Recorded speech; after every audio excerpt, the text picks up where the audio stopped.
Good evening from mountainous Dayton, Tennessee, here in Summers Gymnasium. Here to bring you a live broadcast between your Bryan College Lions and the Tennessee Wesleyan Bulldogs. I'm Grayson Whaley with my good friend, my roommate, and my colleague tonight, Camden Fuqua, here to bring you this broadcast. It's an AAC matchup, Camden. It should be a good one. Yes, sir, for sure. Glad to be here tonight and excited to watch the basketball matchup we got going on. Highway 30 rivalry. We'll see who comes out on top. Hopefully it's our Bryan College Lions.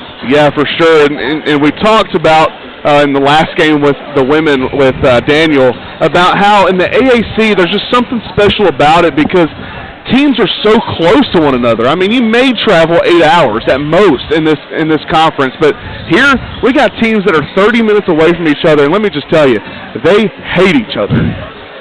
For sure. Is this the Duke and Carolina of the NAIA? I would say it's close. I would say it's close. Being from North Carolina and living 30 to 40 minutes from both those schools, it's not quite that, I don't think, but we are close because I know I show no love for Tennessee Wesleyan myself, but you know it's not on that pedestal yet, but it's close for sure. So real quickly, Cam, let's go over some key players for each team. First for the Bulldogs. So. The main guy we're going to look at tonight is number 30, Jonathan Webb. He's been averaging 15 points per game, 5 rebounds. He seems to be their main scoring option. But it also sees that number 13, Elijah Mayberry, is also averaging 15 and 8. He's going to be one of their main big guys, it seems to be. And Kobe Pride also is averaging 14 points and 5 rebounds per game. So they seem to be very, very well versed and well balanced in their attack. They have a lot of playmakers. They just need to trust them tonight. Several guys can put the ball in the basket with 4 guys averaging double digits, and they just got to share the ball. They got to find the right guys, and because for Bryan, you just don't you can't leave any of them open because it seems like everybody on the court is going to be able to put the ball in the bucket. So, but Bryan's defense is very tough, very stingy, and almost Virginia-esque, and they're just very gritty squad. So it's going to be tough for Wesleyan to put the ball in the basket tonight, but also it's going to be tough for Bryan to stop them as well. For sure. Just real quickly for me, we have 20 seconds before we go to PA and announcements. Highlight those players from Bryan that we need to watch out for. The main scorer for Bryan is Noah Mulaski. He's averaging almost 15 points. Also sharing the rock as well with almost 4 assists. My big playmaker for the night, I've watched him a couple times. He's a true freshman, very poised in what he does. Not big in the stat sheets, but he's Trey Morrow, number 32, averaging 12 and 5 rebounds, and he's just a very, very, very talented kid. So. He is. We're going to pause right here for PA and announcements, which happen to be done by me, so just stay tuned for that. Good evening, ladies and gentlemen. Bryan College welcomes all players, officials, and spectators to Summers Gymnasium for tonight's men's basketball contest between Tennessee Wesleyan University and your Bryan College Lions.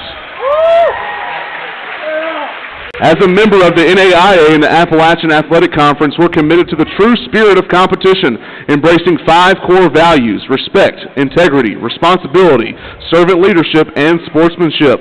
We ask that each of you abide by these values to help create a positive and competitive environment. Please enjoy tonight's contest. Now please rise for a word of prayer.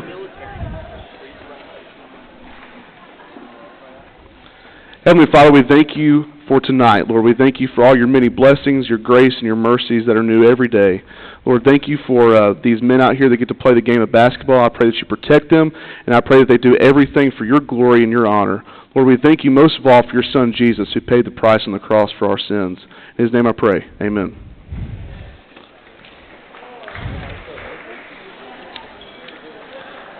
And now for your starting lineups. First, for Tennessee Wesleyan. Starting at guard from Murfreesboro, Tennessee, number 3, Ray Tyler. Starting at guard from Ball Ground, Georgia, number 13, Elijah Mayberry. Starting at guard from Monterey, Tennessee, number 20, Peyton West. Starting at center from Unionville, Tennessee, number 22, Kobe Pride. And starting at guard from Alcoa, Tennessee, number 30, Jonathan Webb. And now get on your feet and put your hands together for your Bryan College Lions. Starting at guard from Nashville, Tennessee, number 2, Gene Ho. Starting at forward from Alcoa, Tennessee, number 12, Nick Roberts. Starting at forward from Lebanon, Tennessee, number 22, Noah Molesky. Starting at forward from Scott County, Tennessee, number 32, Trey Morrow. And starting at guard from Hendersonville, Tennessee, number 33, Khalil D.A.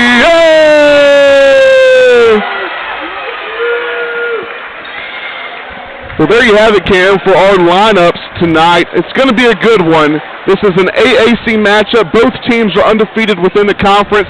This should be a good 40 minutes. It's going to be a dogfight. It's going to come down to the wire, I feel like, but I think Bryan's got the edge tonight. Hey, I'm going to one-up you there. I think it's going to be a cat and dog fight here with the Lions and the Bulldogs. Yeah, it should be a good one. Looks like DA is going to be tipping off for the Lions. Number 22, Kobe Pride, going to be tipping off for the Bulldogs. Kobe Pride is actually from around where I'm from. He's about 10 minutes away, his alma mater is, and from where I grew up. So he's a familiar face for me. Hopefully you gave Coach a little insight on him if you ever seen him play before. Have a little insight and know his weaknesses. Pride gets the tip. The Bulldogs are going to have the first possession. Ray Tyler's going to bring it up the court. Tyler crosses the equator. There's number 13, Mayberry. Top of the key now, swinging it wide. Driving middle, DA's all over him, and they're going to call a traveling violation. Lions basketball. Great defense from DA, Cam.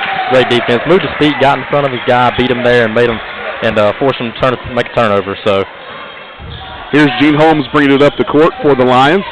He's going to be manning the offense here tonight. There's Molasky at the top of the key. Backdoor cut from Morrow, the reverse layup, good for two. Great backdoor cut by Morrow there.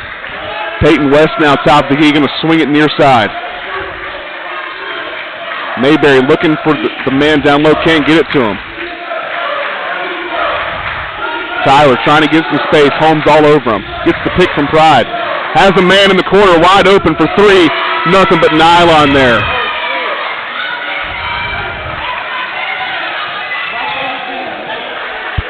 Gene Holmes going to run this offense through Nick Roberts this time. Here's Molasky now to Morrow. Molasky near side. Roberts now back to Molasky. Molasky, the 17-footer up, no good. Rebound Bulldogs. Thought Molasky might have had a Roberts on the roll there. There's Tyler going to get it to the big man Pride. Going to trap him down low. Off the foot of DA, so it's going to remain Bulldogs basketball.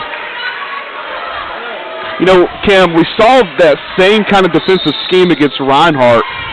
They're outsizing us, and so did Reinhardt. And they get it down to the big man, and here we see backside help. I mean, how is that going to play into tonight's defensive scheme for the Lions?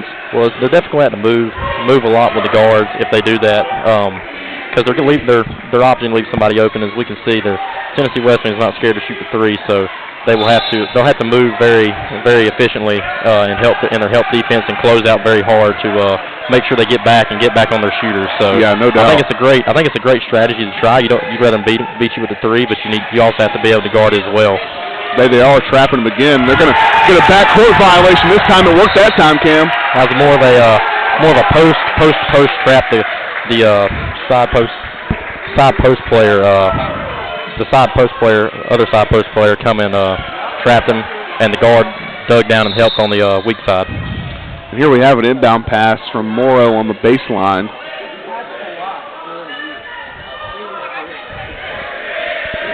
I don't know if they're trying to figure out the shot clock here. It should reset here to 20. And there they have it.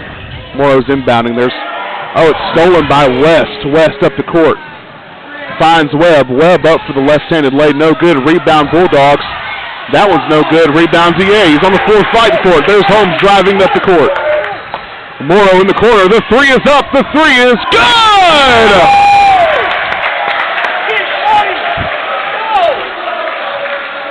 So we're going to have to nickname him Money Morrow. Money Morrow. I love it. Defense and the offense. That's what Bryan's going to have to really depend on tonight. Tyler for three, no good. Rebound DA. Holmes up the court, passes the equator. There's Morrow again for three! No good. Rebound, DA. Good board there by the Lions. Swing it to Holmes. Holmes is going to reset the offense here. DA has it far side. Now Roberts top of the key.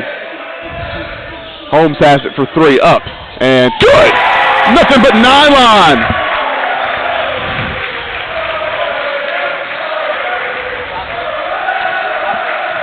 West bringing it up the floor. Gives it to Tyler. Tyler going to swing it to Webb. Webb over to Mayberry. Mayberry back to West.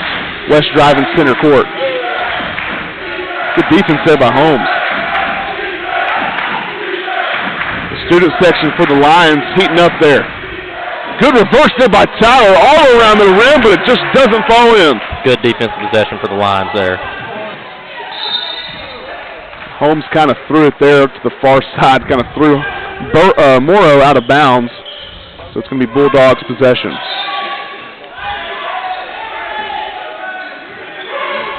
Pretty up-tempo game so far, Cam. So far, kind of what we expected. Expected the Lions to work a little slower, kind of grind it out, but so far they're running and it's proven to be working. Pride for the 12-footer misses, gets his own rebound up and good for two. 3-point game, Lions on top 8-5 with 16.5 left in the first half. Morrow at the logo, going to run the offense through Nick Roberts top of the key. There's Mulaski driving center. Roberts for three. No good, back rim. Rebound West, they're pressing it up the court.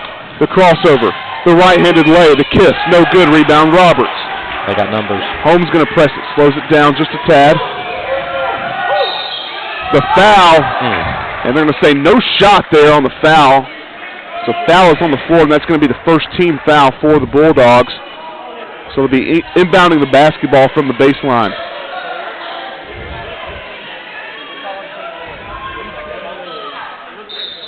The freshman Morrow going to inbound it.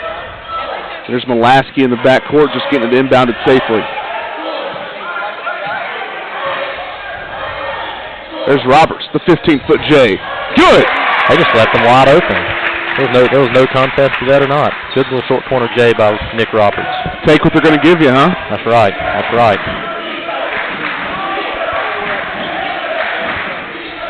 Tyler has it on the far side. Holmes guarding. The triple screen there. Triple staggered screen. I've never seen that one before.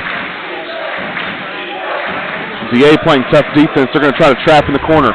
Morrow gets a paw on it and gets the steal. Mulaski pushing up the court.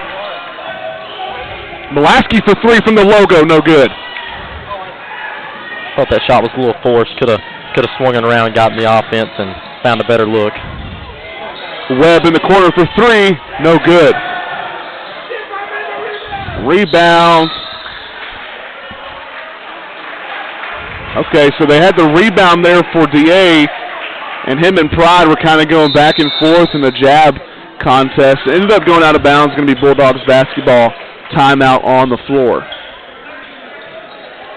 So almost 5 minutes gone in this first half, Cam. What do you think so far about this game? I think both teams are a little antsy, a little getting up and down the floor. I think once they both honestly slow it down a little bit, get in their offense and start going to what they usually do and what they run, and I think they'll find a lot more success on the offensive end. I think part of the Tennessee Wesleyan struggles is due to Bryan's defense. I feel like the double post up trap is really hindering them. Their guards are really in there with their hands, and they're really just being really nuisance and pest on the defensive end. No. And I think Bryan could be leading this game by 10 points or more right now. I think they've settled a few times. I think they've missed a few open opportunities with some pick and rolls and just a couple shots that could have been forced that they could have gotten their offense and they could have found a better shot. No, I agree with you. And you know, oftentimes we hear that a basketball game's a lot like a boxing match, and it seems like both teams are trying to kind of get their feet under them in this matchup here. First 5 minutes is always the probably the most poorly played most of the times. They're going to try to trap the big man. There's Pride up the middle, the 12-foot hook shot, good. You saw number 20 Peyton List was in the corner wide open. That's one of the risks you have to take when you especially when you have a guard leave their man to go double on the opposite side of the court. And obviously the Lions are willing to take that risk. I think that's kind of their philosophy here. Mulaski has it near side. Great hedge. And top of the key. Morrow now. Holmes has it. 6 on the shot clock. Splits the defenders. Mulaski, just 2 on the shot clock. Going to have to put up a shot. The 18-footer, no good off the side of the rim. There's Webb pushing it up the floor. Mayberry for 3, no good. Rebound DA. He's been all over the boards. Gene Holmes pressing the floor. DA, top of the key. The 3, no good. Back iron. Rebound Webb, hands it to Tyler. Going to push it up the floor.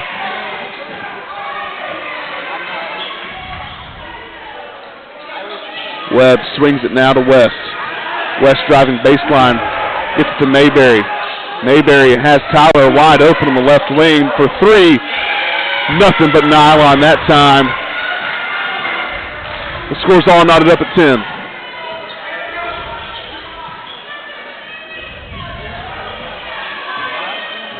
Roberts has it, hands it off to DA. DA for 3. Great that shot. tickles the twine on the way down.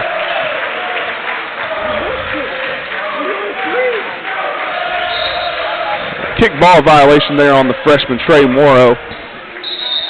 3-point game here. Lions leading 13-10 with 13.5 remaining in the first half.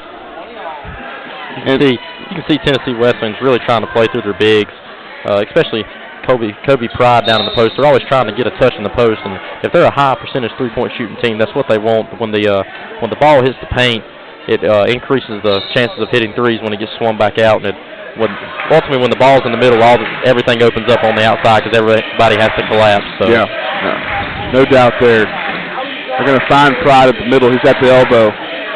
The 15-foot shot up and good over Rogers. We talked about Pride. He's averaging 14 points a game. Morrow gets to Gales in the corner. Traveling violation called on Bales. Got a little excited there.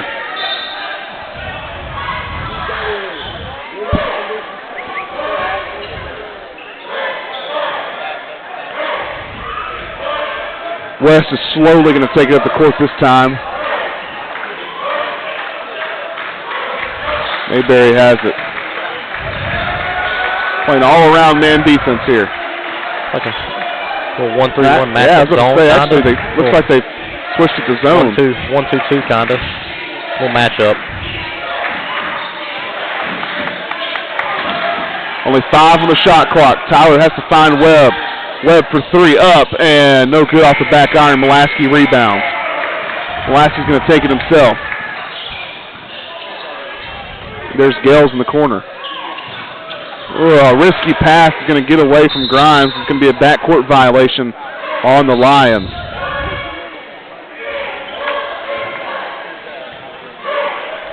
Gales is another freshman here on this Lions team, and I've talked to a few guys around campus, and this Lions team is young, so they have some time to kind of grow into their shoes, and I think that they'll continue to do that as the season progresses. I agree, and what's impressive is the poise of some of these freshmen, of these younger guys. You know, Mulaski, really right now the only old guy on the court. I know Drew Rogers is a junior as well, but the 3 is good for Tyler. It's going to give him the lead. But yeah, they're very poised, and I haven't really seen them get in a panic, and they know how to play the game of basketball, and they're just calm. And I think that's really what has helped them to be 2-0 in the conference. There's Gales now to Mulaski, and they're going to call an illegal screen on Drew Rogers. They're going to send the ball back to the Bulldogs. Never established himself there. He just kind of kept moving back and drifting back, and when the force to contact the guy hit him, it just really made it look even worse than it probably was.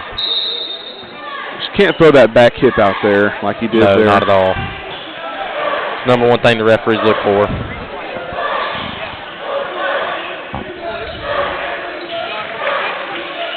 Montgomery now swings it to Tyler. Tyler driving.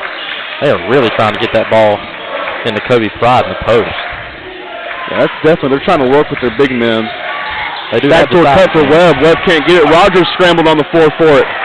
Rolls over, flips it to Morrow. There's Grimes, the crossover, the spin, the lay, blocked by Pride. That's the advantage of having the big man. There's Webb, goes up for the dunk. And a foul is called there on Molaski. Not much contact there at the baseline. But Webb is going to have 2 free ones at the charity stripe. Not a whole lot of contact there, but when a guy's in the air and he's attacking the basket like that, it's a very dangerous play with any contact. So they're going to be real picky on how they call that. They don't want the game to get out of control. Yeah, that one's probably a foul call that's gotten called more recently in the last decade or so. You know, you go back to the 80s and 90s bully ball, that's not getting called when Bill Lambier's doing that to Michael Jordan. Bad boy Pistons. That was a light foul in the Pistons days. Webb up for the second one. That one's going to fall. So the Bulldogs extend their lead to 4 now, 17-13.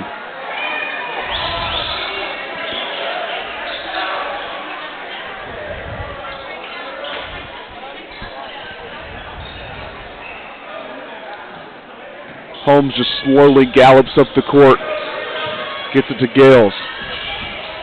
Going to run that offense through Roberts at the top of the key. There's Grimes. Grimes for 3, no good, back iron. Rebound Roberts. There's Gales now driving baseline. The pass to Morrow, the swing to Holmes. Holmes for 3, up and no good.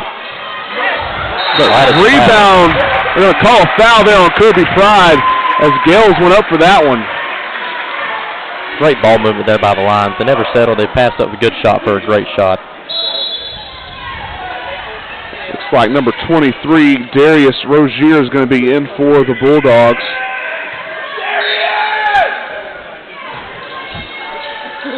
There's Gales wide open in the corner for 3. That one finds the twine.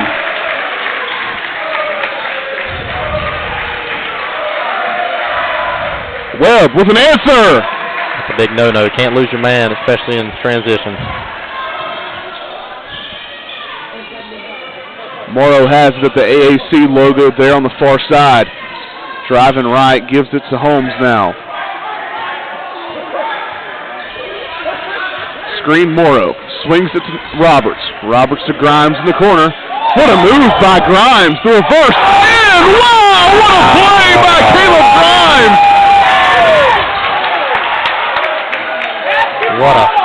What a lay by Caleb Grimes. That move was almost as funky as his sneakers out there. Webb tries the left-handed lay of his own, and Roberts is going to come down with the rebound. Holmes splits the defenders. The move, the jab, the fade, the bucket! Wow, these Lions are looking sharp here tonight. 2 excellent moves by the guards. Veteran guard play out there right now with Grimes and Holmes. Darius Rozier sets the screen. The jump shot, no good there for Mayberry, but he draws the foul, so it's going to be 2 shots at the line.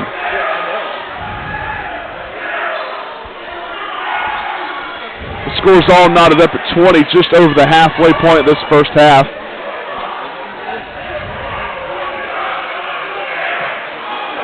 I wouldn't hate to see the Lions throw out some more matchup zones, keep switching up the defenses. It really throws offenses off when they come down and it's not what they expect. They have to get into another offense, and it just drains the shot clock, and sometimes it rushes the shot if they can't get into it. So I would like to see them keep switching into different matchup zones, giving them different looks. Yeah, Mayberry's 2 for 2 at the line that time. No, I completely agree, and that's something that the Lions have done well so far this season.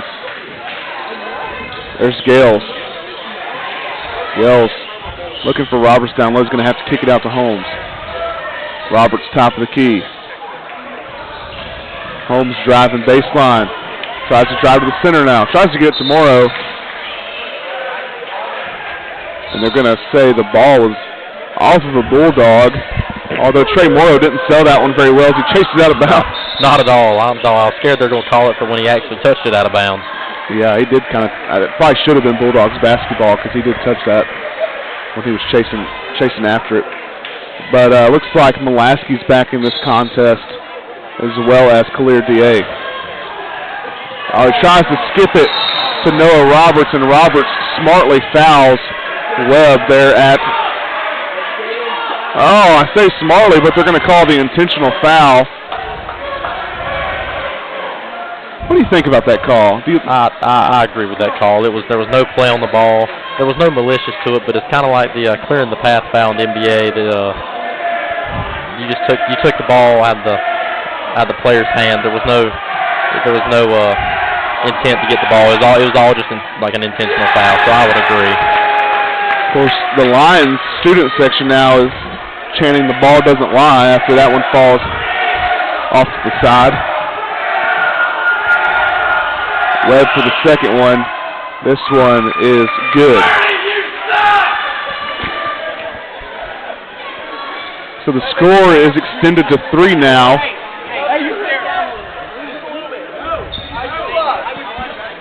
And of course, after that intentional foul, it's going to be the Bulldogs basketball with just under 9 minutes left in this contest.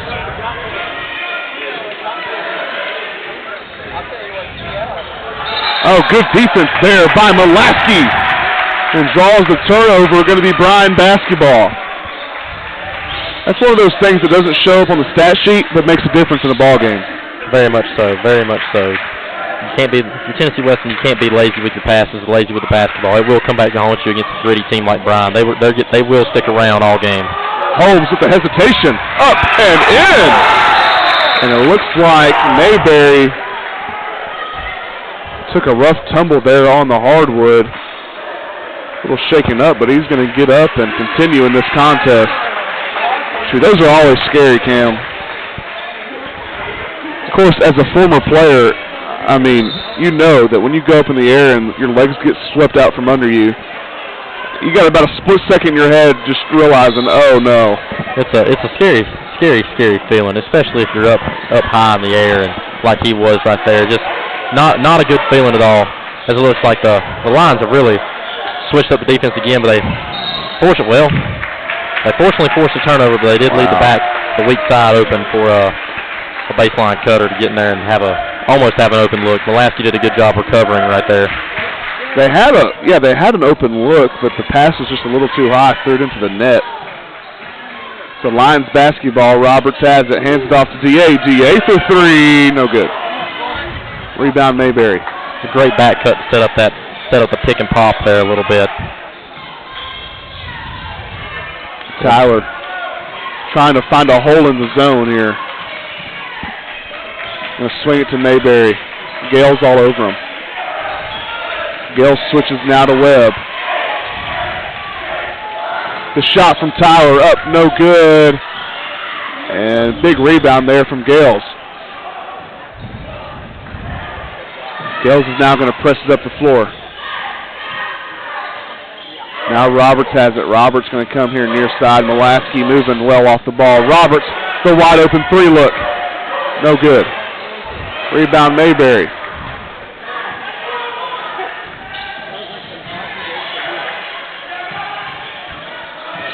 Tyler trying to find an opening down in the lane, just cannot find it. Gets it to Darius Rozier in there.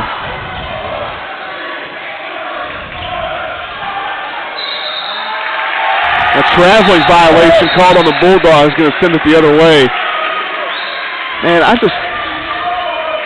the analyst, Cam, just explain what Bryan is doing defensively to stifle this Bulldogs offense. They're all up in their grill. They're all in their back pocket. They're not letting them see the floor to pass out of that double team. They're doing a great job of coming in there and just getting in them and just getting in their face. And they're as great pass down low. Oh, the dump, and he just cannot finish. And a foul is called on DA. And I think DA must be running away from the ref, so he doesn't say anything he shouldn't. I don't know if he agreed with that one. I don't know exactly. A little ticky-tacky there. There might have been a slight little push-off, but nothing to call home about. Of course, he's a lot closer to the ball game than I am from up here, so. Tyler swinging to Mayberry. Mayberry to Webb. Webb looking for a hole. There's Tyler again. And kind of swing it wide again. In the corner for 3, no good. Rebound Morrow. Holmes pressing it up the floor. Drives right, stops, drives again. Gets it to Mulaski. Roberts thought about taking the shot, thinks better of it. 12 on the shot clock. The traveling violations called on Mulaski. Did he pick up his pivot foot there, Cam? I didn't notice. He could have. I was looking away from the ball when he had it, so I'm not sure he could have. There's Mayberry now to Webb, swinging it wide again. Great play there by Morrow.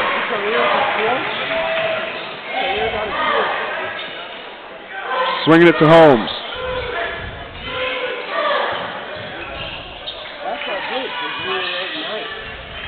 Gene Holmes going to take the three. Catches nothing but air that time.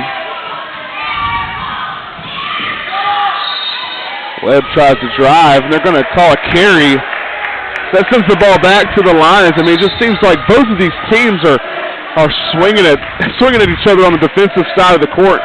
Neither of these offenses can get anything going. I think that's a credit to the defenses. However, I do think the offenses they're still a little rushed. I don't think they're getting what they want, and I think that'll have to be a major halftime point for both squads, just to calm down on the offensive end and just really run your sets and get the shots you deserve and desire. Rogers has it. They're going to swing it. Gets it to Mulaski. The screen from Rogers. Tries to roll. There's nothing there. Mulaski and Rogers had a bit of a miscommunication there. I do not know about that. I thought the ball was tipped. I also thought Mulaski was shoved a little bit in that process. So not sure where that call came from, but win some, you lose some. It's the old saying. They're continuing this zone defensive scheme here. Seems to be working really well. Stymieing this offense. They swing it to Webb. Webb cannot get a handle on it, so there it goes back to the Lions. Cam, I wish I started a timer when the score was at 23-22 because it's been like this for a long time now. It's been a while, at least 3 to 4 minutes. 3 to 4 minute drought by both teams. There's DA at the logo. Mulaski now. He tries to pass it to DA, who was cutting. And back-to-back turnovers there from Noah Mulaski. Going to give the ball back to the Bulldogs. They've extended this matchup zone a little bit more and more each time, trying to get them out of their set. They find Pride down low this time. Over Rogers, no good. Rebound, DA.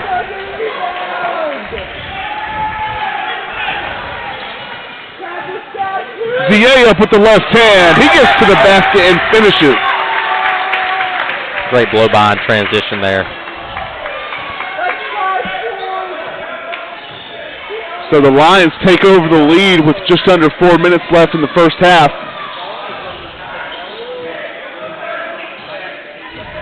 Tyler trying to get by Mulaski. There's Holmes. Mayberry up with the 12-footer. No good. Rebound, DA. Rogers crosses over looking for somebody. There's DA.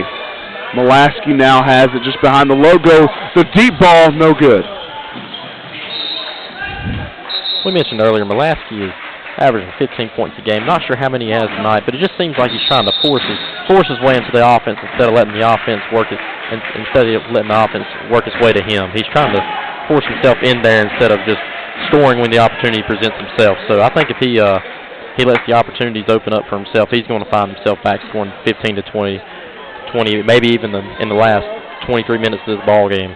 Yeah, I definitely agree with you. He often finds space coming off of a ball screen or kind of getting a little pick and pop action. But he's just, that one was a little forced. But the Lions have the lead with just over 3 minutes of the first half. We're going to take our first break of this game. It's been a good one. Stay tuned for some more basketball action here in mountainous Dayton, Tennessee.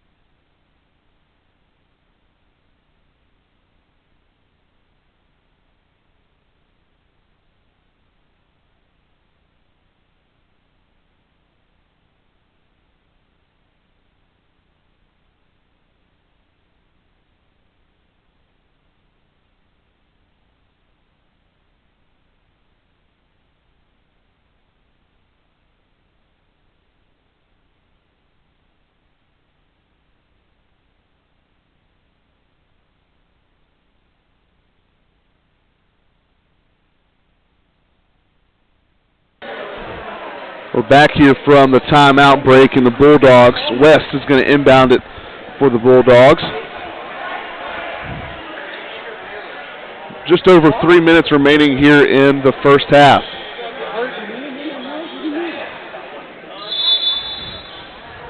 Here we go. The final leg of this first half, Cam.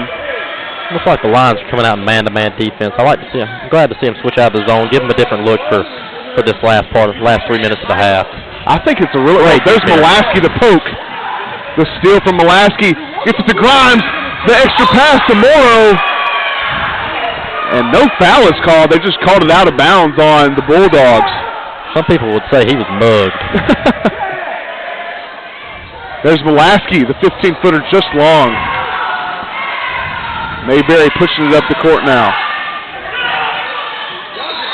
Great defense by Collier. 3 or 4 steps later, the traveling violation is called.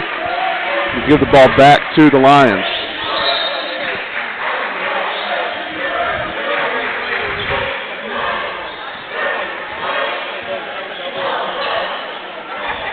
There's DA, now to Roberts. Roberts hands it off to Morrow. Morrow to Grimes. Grimes takes the screen. The 3 from DA, no good. They've had a lot of open looks, Cam. They will start falling eventually. But right now, you got to win the defensive battle. And that they are winning, for sure. And, you know, we talked about, at the beginning of the game, we talked about the key players. But, Cam, one of the keys for victory for Bryan is they have to play lockdown defense to limit the Bulldogs' scores. And they've really done that so far. They have. They've locked down all the key scores. Really, I think the big thing is Tyler for 3 there, kisses it off the glass. I think the big thing is they've not let the ball touch the middle of the paint very much. As I hinted at the start of the half, is like Caleb Grimes going to go to the free throw line. I don't know who had the foul there. Grimes is going to go to the line there. Fouled on the layup. The shot doesn't go. But they'll have a chance to tie it here with just over 2 minutes left in the first half. The first one, no good off back iron. Those are the ones when you look at a close matchup like this, you get to the last 2 or 3 minutes of the game, and you're like, man, if I could have hit that free throw. You're exactly right. That one took the decline, though. In a tight game, tight defensive battle like this, there's very few mistakes that can be made, especially in the turnover category and the free throw category. When you play very defensive basketball, those are 2 categories that you really have to win. There's Kobe Pride. Pride cannot finish, though. Mayberry gets the rebound. There's Tyler for 3. No good. Rebound Morrow. Man, they're fighting down low. Playing pinball off each other. Roberts for 3. No good, back iron. He thought that one was in. West pushing it up the court. Overthrows him. Tyler just cannot get to it. So the basketball back to the line.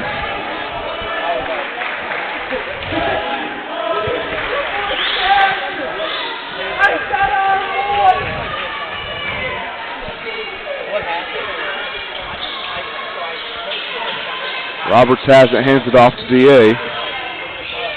There's Mulaski moving off that off-ball screen. Roberts gets it to Morrow. Morrow, the fadeaway. Good! Wow. Hand in his face. Size disadvantage, and he still found a way to put that in the basket. Coach Stone giving his players directions. And try to swing it. Looked like they're throwing that zone back at him, Cam.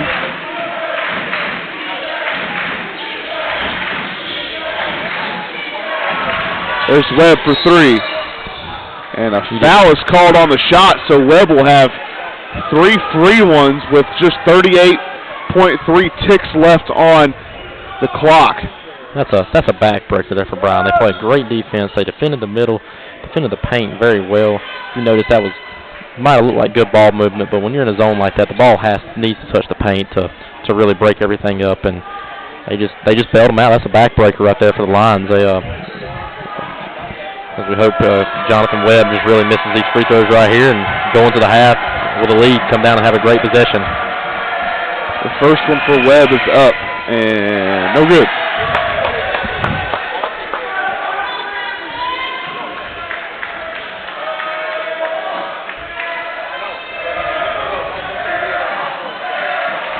The 15-foot free one, that one is no good. So he had a chance to have a 2-point lead coming away from the charity stripe, and he's missed his first two. Best that he can do is tie it up now.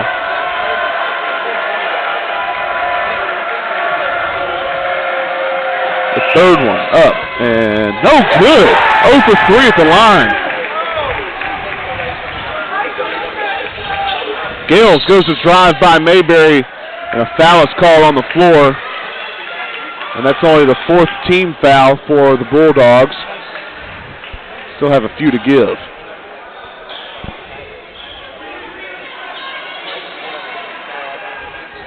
I talked to Coach Stone before the game. That's the head coach for the Bulldogs, and he said they just have to play their game. And honestly, we talked about it. They have 4 guys that are averaging double digits.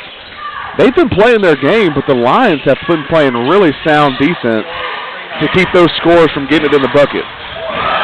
Caleb Grimes, a crossover, the 18-footer, no good. Pride comes down with it. It's poked away by Morrow. And finally, Mayberry comes down with the ball and hands it to West. Just 15 on the clock. West crosses the midway point. Now just 8 ticks left. Gonna cross, gonna drive. Kicks it out to Tyler. Tyler shoots it up for 3. And in to end the half. That's big for Tennessee Wesleyan. Going to half with a little momentum with a 2-point lead, but Bryan just comes out. They sharpen up some stuff on offense. Their defense has been really, really good in this half, and if they just come back out, sharpen up some offense, get the shots they want, these shots will fall. These shots will fall. They've got a lot of open looks, but they've all been from 3. I would like to see them kind of drive and get to the bucket a little bit more, especially with the 2 guards, Grimes and Holmes. They've really been able to get there whenever they wanted to. Yeah, I think you're right there, and, you know, like you said, it's huge for them to go into half with the lead because, I mean, we don't even have to be Bryan students. We are, but to say that Tennessee Wesleyan got outplayed that half. They did. And it's hard to sit here and say when it's 29-27 game who outplayed who. You know, I'm sure the turnovers. If the game's 29-27, I'm sure the turnover battle is 25-24. I mean, it's been just back and forth. But I would say so. I mean, Bryan seemed to be in their sets more. The Bryan seemed to be more poised on the offensive end, getting the shots they wanted, and Tennessee Wesleyan just didn't really know what to do with the defense. I feel like a lot of the points that Tennessee Wesleyan has gotten has been given to them in the sense of from the free throw line, from sometimes some fast breaks, defensive miscommunication, turnovers. So clean up a little bit of turnovers for Bryan. I mean, Bryan could really come out and punch Tennessee Wesleyan in the mouth the second half. No, I agree, and I think before we cut to break here for halftime, I just want you to kind of run down who the difference makers are for both teams. And you know, we've said it. This is a slugfest. I mean, not on the offensive side of the court, but on the defensive side of the court. Both teams throwing their best at each other. So just give me the difference makers that you think, Cam, that have played a big part in this game so far for both teams. So Ray Tyler, number 3, you know, he's the leading scorer, and I think he's just been the recipient of good ball movement. He's made shots. He's 4 for 8, 4 for 7 from 3, so he's really shooting well from 3. But I think the difference maker for Tennessee Wesleyan is number 22, Kobe Pride. I think he's 6'9". Yeah, this right here, he's a big guy. They're really trying to pound it into him. Jonathan Webb, I think he was the guy they looked to go to, especially on the perimeter, kind of like Bryan with Mulaski. But I feel like he's much like Mulaski. I feel like he's trying to force himself into the offense instead of the offense really letting the offense come to him. And for Bryan, I mean, the guard play from Gene Holmes and even Caleb Grimes. Caleb Grimes only has three points to show from it, but you know, just being able to handle the ball and being able to get the ball where it's needed to be. But Trey Morrow was 7 points as well, just very poised, knows when to take his shots, knows where to get on the court, knows where the ball needs to be. Very, very, very smart. Khalil D.A., I mean, eight rebounds is huge, especially I think he's only 6'3". And I don't even know if he's that tall, really. Great buddy of mine. He actually told me last night that he's going to get 15 rebounds tonight. Well, I just want to let him know he's halfway there. The halfway mark. He's on his way. But, I mean, just really playing playing his butt off. And I think Nick Roberts has been a real big factor. You know, he's gotten open. He's setting good screens. Tennessee Wesleyan did not do a good job in the first half of really guarding the on-ball pick and pops, really. They guarded the roll, but they really gravitated towards the ball. And, yes, the ball is what gets to the basket, but just some miscommunication on hedges. They weren't getting around the screens very well. So, you know, if Tennessee Wesleyan wants to come out and keep control of this game, they really got to fix that. You know, that's gonna be something. You saw all the open looks from Roberts, DA. The screens is something they've really had trouble guarding, and it's just going to have to be fixed if Wesleyan really wants a good shot to outplay Bryan in this second half. They can still win, as we saw this half right here. They were outplayed. They're still winning this half, but it's just going to have to be something fixed. They want to outplay Bryan this next half. No, I think you're right, and you know both teams have been kind of struggling a little bit on the offensive side, but as you mentioned earlier in the game, we have to give credit where credit is due, and I think the credit has to be due for both of these defenses. I agree.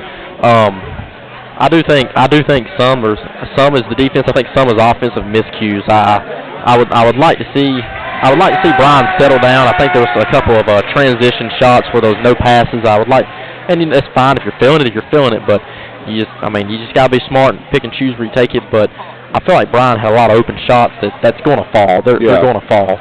So a lot of talented shooters on this team, and Tennessee Wesleyan they kind of just had a lot of offensive miscues too. Bryan really early on with the traps really just got in the reel. They couldn't see the other side of the court, which is what you're supposed to do, and then they threw the matchup zones at them, and they didn't really get the ball to the middle like they needed to really break down the zone. The middle of the short corner. I saw Jonathan Webb earlier. He was working the baseline. They got it to him a few times, but he ran to the three-point line. Would have really liked to see him, not for Bryan's sake, but just for basketball's sake, go to the short corner there and hit that should open up the middle for the big guy at the high post as well to get Kobe, if you want to get Kobe Pride involved. So I don't know, just a lot of things I feel like Tennessee Wesleyan can improve on. I think there's a lot of things Bryan can improve on as well coming in this second half. But the shots have been there for Bryan, just a few forced errors and blunders on offense, but they're really doing a great job on defense. Both teams are. They're playing hard. It's a very physical game. So we're set up for a fun finish. I know it's early to say, but it's going to be fun. It's going to be fun. The last time I was up in this booth was last Tuesday, a week ago today. We were playing the Reinhardt Eagles, and we went to overtime, took the victory away from them here in Summers Gymnasium. So we're destined for a good second half. I hope we see it. Both teams fighting hard, and I think you're right as far as your analysis on both Bryan and Tennessee Wesleyan. You know, I think for both teams, they've had open looks. They just haven't hit them, really. I mean, we look at the total field goal percentage for Wesleyan, just under 35% on the game. For Bryan, just under 40%. Those teams are gonna want to tick that up around the 45% mark to try to make a difference on the offensive side. Would you agree with that? I would. I would say anywhere. I would say the first whoever shoots 45% will win this game. Honestly, if depending on how this second half's played defensively, whoever shoots 40% the longest would win this game. Yeah, no doubt. And whoever has the least amount of turnovers. I know that's just big to say, but in a game like this where you're having to really rely on your defense, there's two things you got to do. You have to take care of the basketball. You can't give the other teams more possessions, and you got to make free throws. You have to make your free throws at the line. We saw Webb. He's missed 4 tonight, which is out of characteristic of him, as it seems. Is a good shooter. Has a good stroke. So. I think that I want to stick to that point for just a second. The free throw differential here is kind of glaring so far. So for Tennessee Wesleyan, they're 5 for 9 at the free throw line. For Bryan, we're just 1 for 2. So they've had way more opportunities than we have, but I think that speaks to how our defense is playing. I talked to Coach Rakoski before the game, and I said, Reinhardt, they outmatched you in size. So does Tennessee Wesleyan. What is your defensive plan? I said, are you just going to try to mug them up and see what you can get away with? And he didn't deny that. So I think there's something to that. Not that the refs are wrong in that differential, but I think it speaks to the aggression that our team has to have on defense because of the size difference. Yeah, for sure. They're going to bump up the big men. They're going to play hard against the big guys, and I think Tennessee Wesleyan has drove more contestedly. I think Bryan, as you've seen, just the amazing guard play, the spin moves, the fake pad, the Euro steps, everything get to the basket. They've had a lot of open layups, and I feel like every time Tennessee Wesleyan wants to go in, it's almost bully ball to where it's like they almost have to get a call.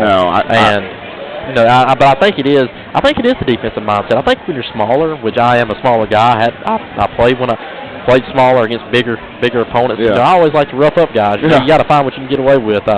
They give you 5 fouls, use 4 of them. That was always my mindset. Don't go out there cheap shotting, but they give you 5, you use 4, buddy. Yeah, for sure. And check this out. They outmatch us. We talked about that. They have Kobe Pride, who's 6'9". We have nobody close to that. But look at the points in the paint, Cam.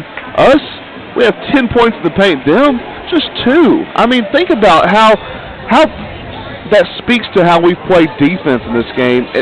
That's a statement there in that stat differential. Very much so. And you saw early, they were trying to get that ball to Kobe Pride down the post. Even some to Jonathan Webb as well. They were trying to. He's 6'5" as well. We don't really have guys that's 6'5" that's going to really hang with him and play that position. So they were trying to get it to him, but the traps that you saw really threw them out of there. Then the matchup zones, just the diversity of the defenses that you really saw just threw Tennessee Wesleyan off guard, and it really discouraged them from going in the post. And when you got to the matchup zones, they just wanted to throw around the 3-point line. Well, Grayson, I have to be honest, me and you can sit out there and throw the ball around the 3-point line and shoot it. I mean, they have to work the ball inside, and it doesn't surprise me because the Bryan's guards are very good at driving. And when you drive and when you reverse the ball and you move the ball and do a lot of on-ball screens and even off-ball screens with the backdoor picks, the double stagger screens you've seen here on the right elbow, you're going to find your way inside. You're going to find it wide open as well. So it doesn't surprise me necessarily that Bryan is outscoring in that category, but it does. It is a little shocking if you're just looking at the numbers and looking at the analytics. So No, I think you're right, and we spoke to this before we take a little short break here at halftime. We're both, you especially mentioned this, Jonathan Webb and Noah Molaski, both the leading scorers for each team. Both of them seem to have been kind of forcing their shots in this game, and I don't know if it's because it's the AAC matchup, both teams going into this conference game undefeated, and they're just trying to make something happen. They're trying to put their team on their back, but one thing I'm noticing out of both teams is there's open shots available.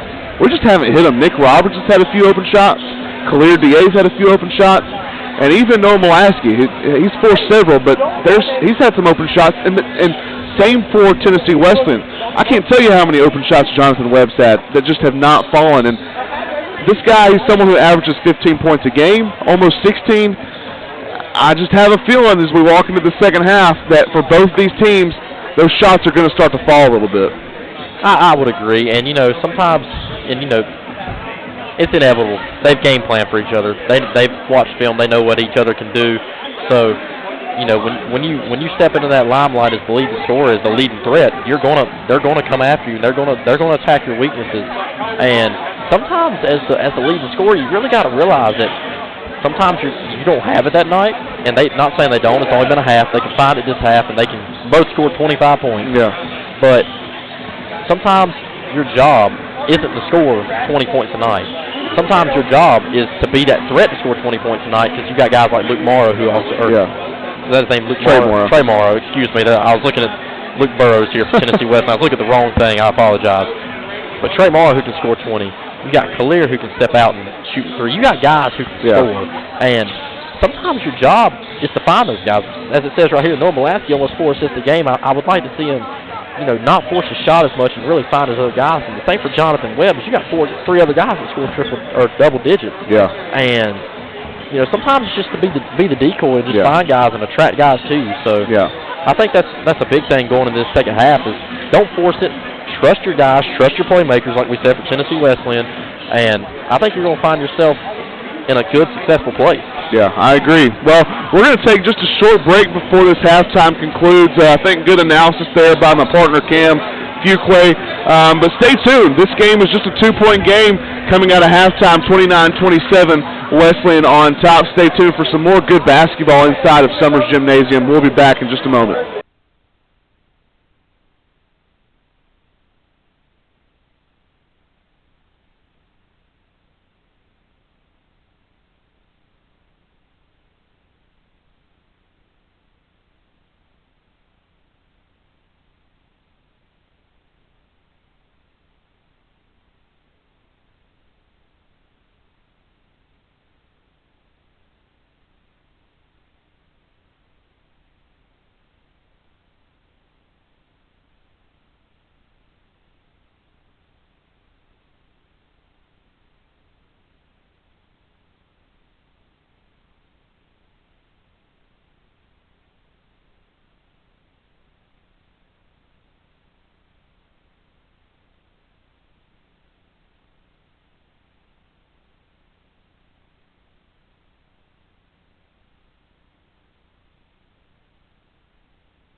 All right, we're back, and just under a minute left before halftime. Before we get out of this halftime break, Camden, we're here. We're both students at Bryan College. Just for those listening at home, wherever you are, just as an EHS major here at Bryan in your third year, give a description of what Bryan life is like here on the Hill. You know, it's a lot of fun. You know, I'm hesitant to use this word secluded. Yeah. It's like you feel like you're in your own little place, and I do like that. You know, you forget you're in the town of Dayton, which I love the town of Dayton. You know, a small town. I come from a extremely small town. Shout out to Sawyer City, North Carolina. Probably nobody watching from there tonight, but no, I really do like it. You know, it's a great group of people, man. Just a lot of good people to invest with, and just, you know, I'm a baseball player here. Just great guys on the baseball team, and I've loved my 2.5, 3 years here at Bryan as I'm a junior, and it's just a lot of fun, you know, a lot of fun, a lot of hard work. You do have to work hard. Professors are tough, but they care about you. They're willing to help. So, but yeah, you got a great community. I mean, you look out here tonight, students galore at this game. Yeah. It's like that every time you show up. Volleyball, soccer, baseball, basketball. I mean, it's just great community. Great community. Yeah. Great community. Everybody supports everybody, and it's just everybody knows everybody. Yeah, blessing and a curse, but everybody knows everybody. Yeah, it truly is a great place to be here on the Hill in Dayton, Tennessee at Bryan College. I'm here in my fourth year. I'm a student. I play baseball as well, and I've had the opportunity to do this commentating gig for baseball, softball, and now basketball. And I'm doing it with a good friend here in Camden Fuquay. We're roommates. We know each other about as good as anybody does on campus. So it's been a lot of fun, Cam. Here for another 20 minutes of basketball. Here's Gene Holmes getting things started for the Lions. Crosses over between the legs. And a foul is going to be called on West. So they quickly collect their first team foul. Just 6 seconds into the second half. Ironic, there's only 9 total fouls called in the first half. And here we go. Nick Roberts inbounding from the sideline on the far side.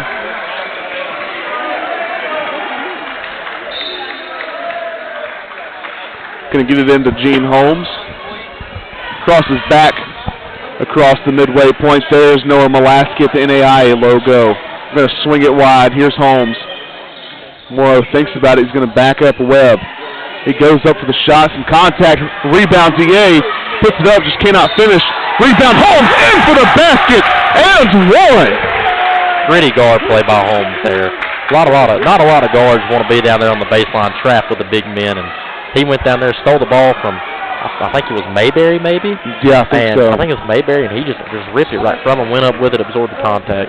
Holmes was not one of our highlighted players in this game, and I think he's trying to make a statement here today. I would say so. Sometimes your highlighted players are all numbers-based, man, but just the unspoken, the unwritten stat stuffers, man, you just can't beat them like Holmes. I agree. He completes the three-point play. They take the lead, 30-29. Webb has it, far side, going to break to the middle. Kicks it out to Tyler. Tyler thinks about it. Now goes up for the reverse. This one is no good. Foul called on Morrow. Tyler will have 2 free ones. See Tennessee Wesleyan in the first set. I know it's early. They really tried to force feed Jonathan Webb there. They tried to run screens for him. They tried to do a lot of things to get him going. They really seem like they're looking to get him going this half. If I remember correctly, it's the first one there for Tyler Falls. Jonathan Webb played a really good brand of basketball last year here in Summers Gymnasium. We came out with a victory last year, which was a huge upset. This year, I think both of these teams are probably a little bit more even matched. Both of those free throws fall for Tyler. Here's Molaski on the other side of the court. Tyler's pressing him. Molaski for 3. Up. Off the shot clock and good, but it went off the shot clock, which counts as out of bounds. So the ball goes the other way. Montgomery going to take it up the floor for the Bulldogs. There's Webb at the AAC logo, the team's leading scorer. Tyler here on the near side. Gets the screen from Pride. Going to look for the roll. There's Webb. Webb going to swing it to Tyler. Blocked by Holmes. Gets his own rebound. There to Webb. Webb for three, but the foul is called, so the shot does not count, even though it goes through the basket.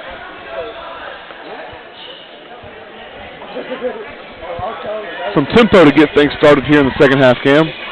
They're trying to get up and down the court, kind of like I think what we saw in the first half, in the first 5 minutes. Both teams are real antsy, real trying to get going, trying to get on top. And I think they're just trying to kind of plan outside the realm. Traveling violation called on Mayberry, going to send the ball the other way back into the paws of the Lions. I have to agree with Mayberry there. I don't know if I really saw that one or not. He could have, but it was kind of a questionable call. Holmes going to cross over the equator. DA now to Roberts. Roberts hands off to Mulaski. Mulaski to Holmes. Gets the pick from DA. Drives baseline. The shot up. The shot no good. Rebound Holmes. Can't get that one to fall either. Montgomery pushing the court. There's Mayberry. Back to Montgomery. Now to Webb. Tyler looking for some space. Has Pride down low. Just doesn't feed him. Pride still has position down low. Good pick there by Morrow. Up with the hook. No good. Rebound. Mayberry blocked by Morrow. Rebound Pride. This one rolls in. Falls through the twine.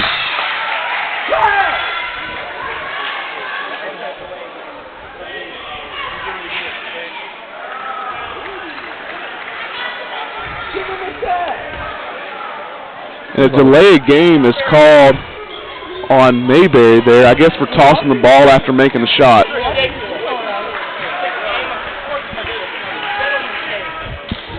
Gene Holmes crossing the midway point. 3-point lead for Wesleyan. Golly, he's getting mugged down there. DA wide open in the corner for three. No good.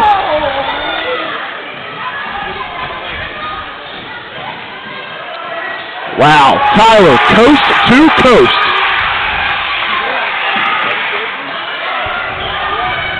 Gene Holmes gets it to Roberts. Going to try to feed the offense to the top of the key here. Mulaski thinks about it, drives. The fadeaway up, good. Great job by Mulaski, great move. Great move. Hopefully that'll get him going now. You see it go to the net. Sometimes when you see it go to the net, it opens up like the ocean. There's Webb, thinks about the step back three. Nearly stolen by Holmes. Mayberry up, just does not fall in. Rebound Mulaski. Holmes presses the dish to Roberts. Rebounds the end. He's all over the board. Wow. Got a double-double watch for Khalil DA. He is well on his way. He might already be in the double figures of rebounding. Tyler looking for some space. DA has 7 points and 10 boards. Tyler for three, no good. Great box out by Roberts. Roberts gets the board. Mulaski pushing up the floor. Mulaski, the left-handed lay, the foul. The shot is no good, but he has 2 free throws. Both teams seem to have made the adjustment to want to get up and down the floor here after halftime. I don't believe it's the first 5-minute jitters. I think they want to get up and down the floor. I watched Bryan play. They played Reinhardt. They wanted to get up and down the floor some. They slowed it down some, but I think Tennessee Wesleyan really wants to get up and down. I think Bryan really played at their pace in that first half, and it just really threw Tennessee Wesleyan all out of sorts. Yeah, I agree. Mulaski can't get the first one to drop. Keeps the score 35-34. Bulldogs on top. The second one for Mulaski. This one rattles home. Score's knotted up with 16 minutes left in the second half.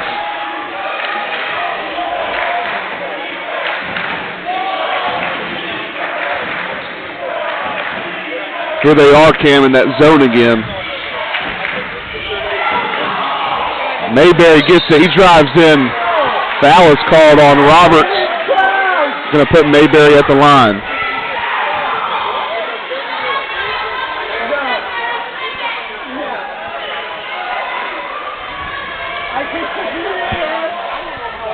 Mayberry will have 2 free throws here. First one drops.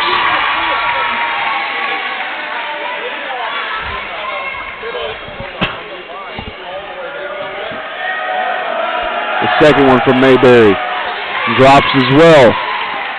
The lead is now 2 for Wesleyan.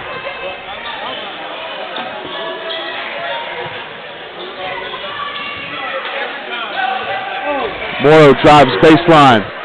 Gets some space, up and in. Great move, great spin move by Morrow there, especially with the screen as a decoy. Used the screen going the other way, and this worked out beautifully for him. Very smart in his attacks and where he wants to get on the floor, and he gets there and he gets fast. Montgomery, Webb, Tyler. Trying to get some space. Gets the screen from Pride, kicks out to Webb, wide open three in the corner. No good, rebound Holmes.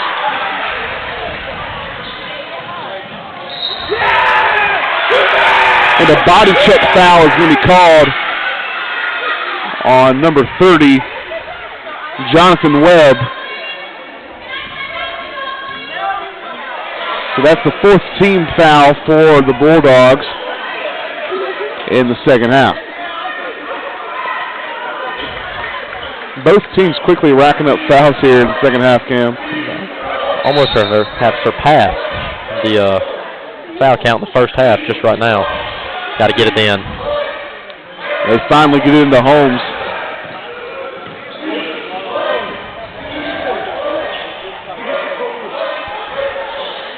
There's Roberts. Roberts to Mulaski. Gets poked out of his hands. Going to remain Bryan basketball.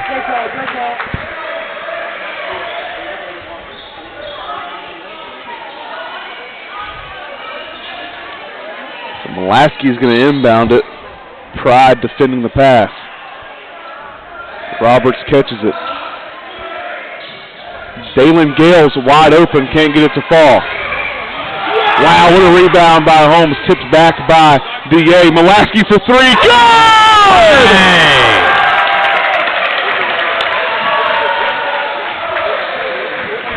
And that's going to get the student section fired up here in Dayton, Tennessee. Webb trying to get the answer from the corner. No good. Rebound Gales. Holmes to Gales. Gales thinks about it, and they're going to get him there on the traveling violation. That's the second time that's happened to him tonight. Yeah, he just gave a little hop on that. He didn't really didn't step into it. He kind of stepped and he hopped and then he took off. So if he just stepped and dribbled, he'd have been fine, which is everybody's predicament on travel. So Montgomery taking it across the midway point. Looks like Grimes is about to check in for the Lions.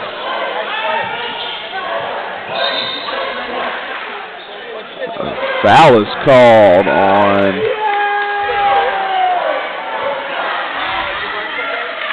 I was about to say, he looked like he just called on Bryan. I thought that was an illegal screen on Tyler. Okay, they do end up calling an illegal screen.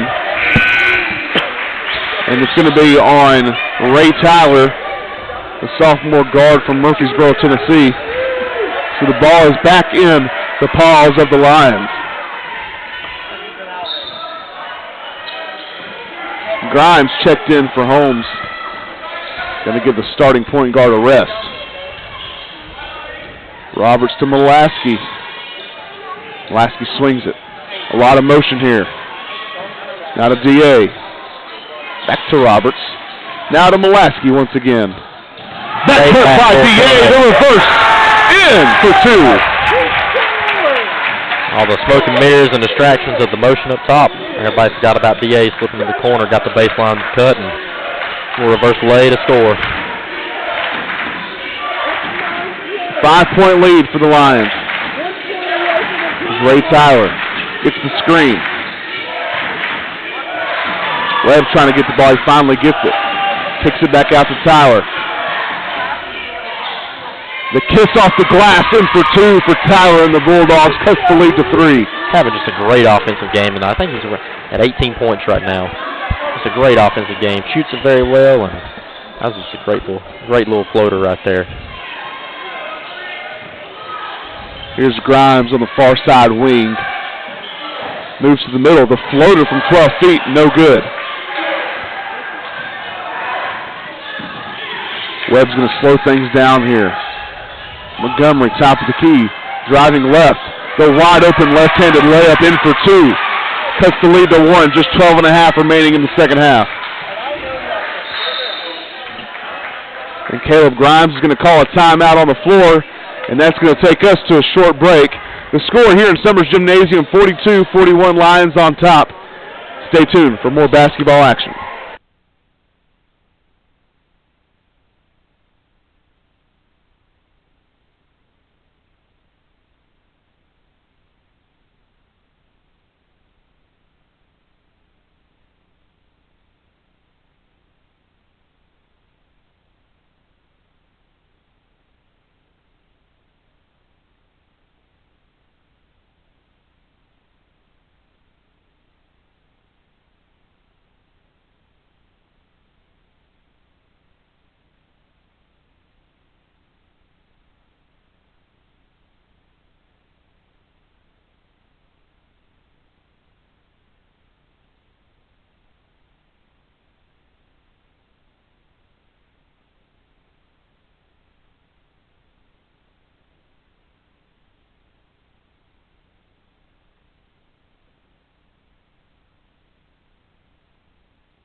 As we come out of the timeout break, as I said before we went into it, just a one-point game here in Dayton, Tennessee.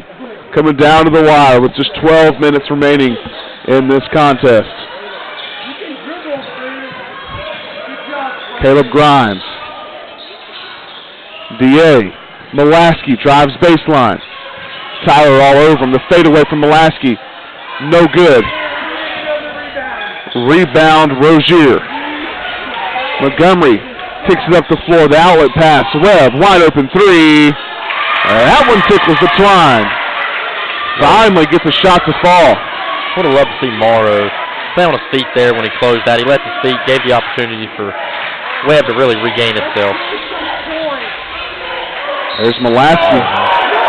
And a traveling violation is called on Mulaski. Did you see travel there? Okay. I did. He stepped with his right foot and established his pivot with his left. Okay. And then when he went to go drive baseline, he used his left foot, which was his original pivot foot, to drive baseline. So yeah, I saw a little bit of the travel there.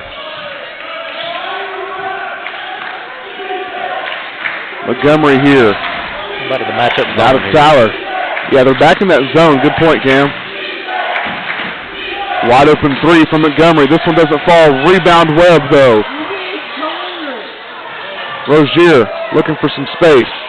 Webb for three. This one just barely kisses the iron into the hands of Noah Mulaski. Lions trail by 2 with 11 minutes left in this ball game. I would really like to see some sort of isolation post up with Noah Mulaski having Ray Tyler on him. Little size advantage matchup for Mulaski. The freshman Morrow dribbles it off his foot, and Mayberry finishes at the basket, extends the lead to 4. So whatever Coach Ray Stone told his crew down there in the timeout is working. Grimes a step back, swings it to Morrow, now to Mulaski, top of the key. There's Grimes, now to Morrow. Good ball movement here. Gales has it, looking for some space. He's going to drive up. The shot is blocked out of bounds by Mayberry. Elijah Mayberry was one of our key players in tonight's game. He's almost averaging a double-double, Cam, with averaging just over 15 points a game with almost 9 rebounds a game as well. He's on his way to that tonight. He's at 9 points, 8 rebounds at the moment. You know, 10 minutes left in the game. He's sure to get his average of 15, but he's already at his rebounds average. Gales had to shoot because the shot clock was running down, and he airballs it there. Have to be aware of the shot clock. Kind of had a little 15-foot jumper from the elbow there originally that he passed up because he didn't know the shot clock was at 4. So he's got to be a little bit more aware, but he'll bounce back. Here we have Tyler going to swing it wide to Montgomery. Nearly gets out of bounds. Montgomery saves it. Now back near side. Here's the elbows, Mayberry. And now it does get away from Montgomery and just squeaks out of bounds. So another turnover there for the Bulldogs, and go back to the Lions now. Bryan has to capitalize here. They can't let Tennessee Wesleyan keep giving up turnovers and not being punished for it. So Cam, it seems to me that the lid has come off the basket a little bit here in the second half for the Bulldogs. Foul there on Rozier. So if that is true that the lid has come off the basket for the Bulldogs, you're exactly right. The Lions are going to have to capitalize when they can get them to turn over like they did there. Right, I agree. I agree with you. So they really need a good possession here, get a good shot, and just find a way to put the ball in the basket. Hands it off to Grimes. Here's Morrow. Morrow thinks about it, and they're going to catch him for the traveling violation as well. Let me tell you, if they called traveling like they have tonight, like for the NBA, those games would never end, Cam. Well, I got a little stat for you here. Right now we have 16 turnovers for the Bulldogs and 15 for the Lions. So far, high defensive game, but also just some sloppy, careless turnovers. If you see right there, I mean, just kind of laziness, catching and passing the ball. Webb gets it back out to Mayberry. Impressive save there. Mayberry up, rebound Rozier, up the big man, in for two.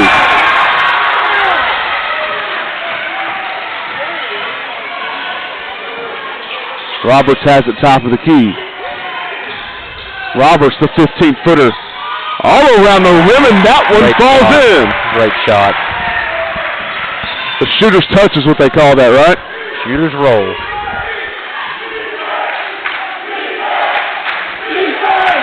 Student section getting riled up here in Dayton, Tennessee.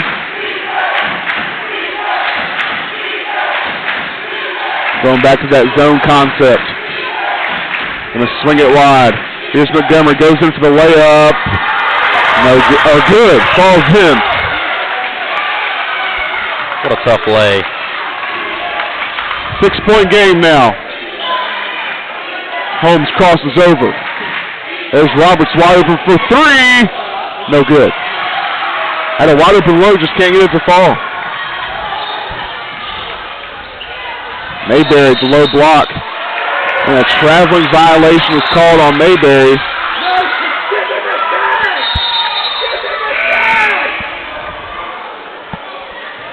And Mayberry not happy about that one. The coach is going to rile up their crew with the timeout from the Lions. Just a 30-second timeout with just under 8 minutes left in this contest, Cam. 6-point game. What's it going to take for both teams to come out of this one victorious? Well, for Bryan, just shooting better. Plain and simple, the shots are there. I feel like Tennessee Wesleyan has done a really good job these last, especially 5 minutes when they went on this.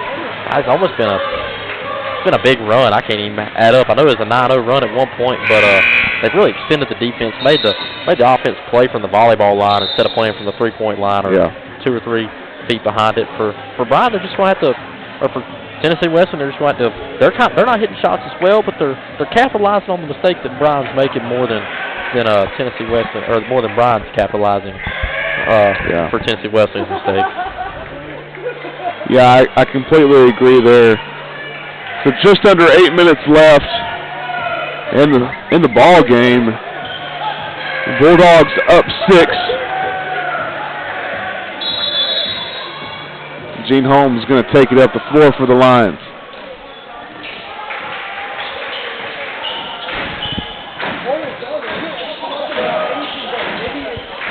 Mulaski has it, hands it off to Holmes. Roberts looks for the backdoor cut. There's Morrow. He goes up for it. This one no good. Well defended by Mayberry. Grimes and Morrow kind of got intertangled on that backdoor cut. Kind of brought the defense to Morrow. It was going to be wide open. There's Montgomery with a jab step. Comes in. The foul is called, but the shot is no good. The foul is on the floor. That's going to be the 4th team foul for the Lions. So they still have 3 to give before they're in the bonus. On the other hand, the Bulldogs their next foul, the Lions will be in the bonus. Mayberry, Morrow on him, drives right. No foul called. Mayberry wants one. Oh, good pick there by Tyler. Mayberry's going to go up, and he's going to slam it home. 8-point game now. Kind of separating away from the Lions.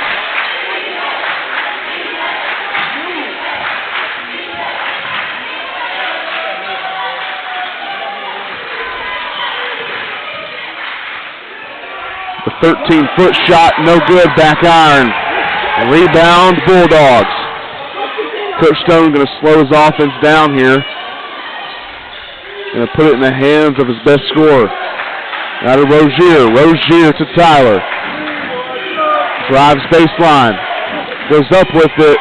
No good, rebound Morrow. Morrow going to gallop down the floor. Takes the long three. No good.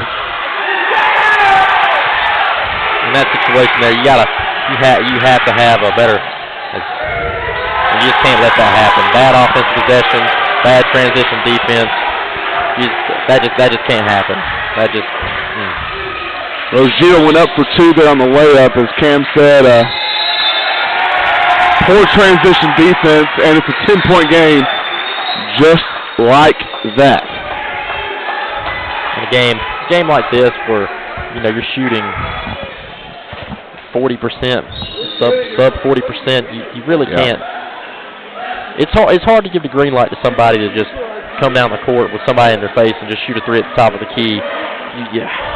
Especially when people's been missing wide open shots, not shooting good. You really need to get an offense. Try to find a high percentage shot. That's a very low percentage shot. Granted, if he makes it, nobody says a word about it. But missing it, everybody's just kind of sitting there scratching their head. Yeah, I agree with you. Morrow, great player. I mean, I have full faith, confidence. I know Coach Kowski does too, and it's just not really a shot you really want in that situation or need. It's not a necessity at the moment, but. Now, 6 minutes to get you have 6 minutes to get in somebody's grill and turn this thing around. And that's the point, is over 6 minutes left in the contest. If you're looking into the final minute of the game, then you start thinking about taking that shot. Right. But a lot of time is on the clock still. Looks like the referee's going to be stopping action here. I don't know if they're talking to someone in the student section or what, but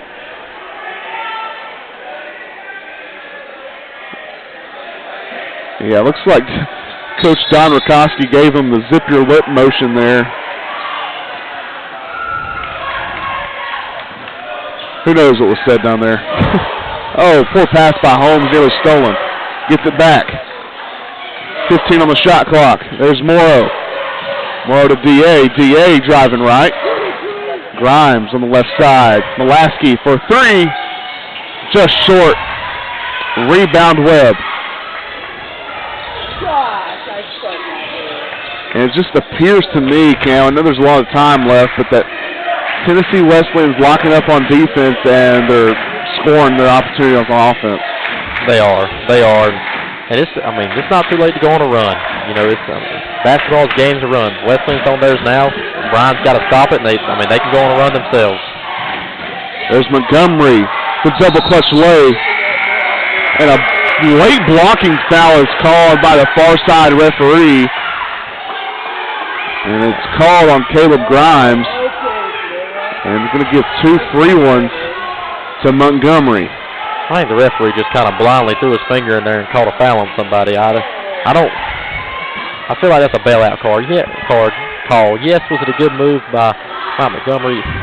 Yes, he weaved and bullied his way in there. Made a good little scooping up and lay. Montgomery misses the first. But I just feel like it's a little out of control. I don't feel like it was a controlled drive, but it was head down, leading to nowhere. Yeah. There was no good intent behind that drive. Second one, no good. Rebound Morrow. Some might say ball don't lie. I don't know if I'm supposed to say that on here or not. But it's basketball is a hard sport to officiate. So he may have gotten that one wrong, but I got to give credit to these guys. They've done well tonight. Exactly right. They've done a great job in here tonight. There's Mulaski on the left side. The end. What? That's a matchup that I really want to see exploited. Now, Tyler, man, just a defensive menace. He's very fast, but Mulaski looks like just from up here like he has 2 or 3 inches on him. I don't have the height for Bryan, but Ray Tyler 6-foot generous, and, I mean, you know, I'm the same over there on my roster. I mean, I put another inch or two. I mean, he could be 5'10" for all we know. Yeah. No, I mean, Mulaski's probably cutting in there at 6'2" as he's going to try to make the three-point play here and doesn't finish it. So an 8-point ball game. But, yeah, I think you're right. The Lions are going to have to exploit that matchup. It's an advantage there for the Lions on offense.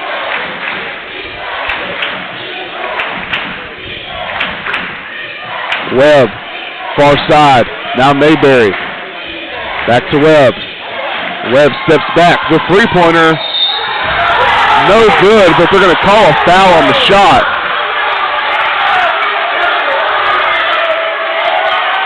And Coach Rakoski is not happy about that one.